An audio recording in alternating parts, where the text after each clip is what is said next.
నమస్తే. నమస్తే సార్. ఇప్పుడు ఒక 20 రోజుల్లో మరి ఇక్కడ పార్లమెంట్ ఎలక్షన్స్ ఉన్నాయి. మరి బీజేపీకి కొండ విశ్వేశ్వర రెడ్డి, కాంగ్రెస్ నుంచి రంజిత్ రెడ్డి, బీఆర్ఎస్ నుంచి కాసం జ్ఞానేశ్వర్ నిలబడ్డారు. ఎవరు గెలుస్తారు అనుకుంటున్నారు మీరు అసలు? కేసీఆర్ గెలుస్తారు అనుకుంటున్నాం సార్. ఎందుకు అట్లా? కేసీఆర్ మంచి పనులు చేసిండు కాబట్టి అనుకుంటున్నాం. అంటే ఇప్పుడు మరి కాంగ్రెస్ వాళ్ళు ఏమో చూస్తేనేమో 6 పథకాలు అంటారు. ఆ ఇంటి ఇప్పుడు గరీబులకి 500 రూపాయల గ్యాస్ సిలిండర్ ఇస్తాము, మరి బస్సులో ఉచిత ప్రయాణం అంటారు, మరి రైతులకేమో రైతు బంధు గట్టిగా ఇస్తాము, బోనస్ ఇస్తామంటారు. మరి అట్లాంటి కాంగ్రెస్ కాకుండా బీజేపీ మరి బీఆర్ఎస్ అంటారు మీరు. మరి ఆయన చెప్పిండు 100 రోజులు అయింది, ఇక ఏం చేయలేడు కదా. 500 సిలిండర్ అన్నాడు, అది కూడా చేయలేడు.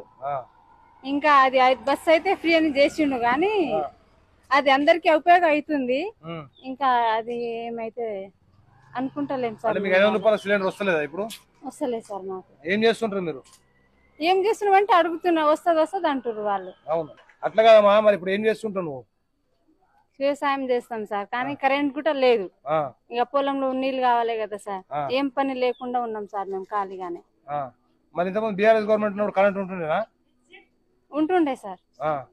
ఇప్పుడైతే అంత ఉండట్లేదు సార్. కరెంట్ అయితే తక్కువైంది. అయితే మీ ఓటు మరి ఎవరికంటే అయితే టీఆర్ఎస్ కి ఇస్తాం సార్.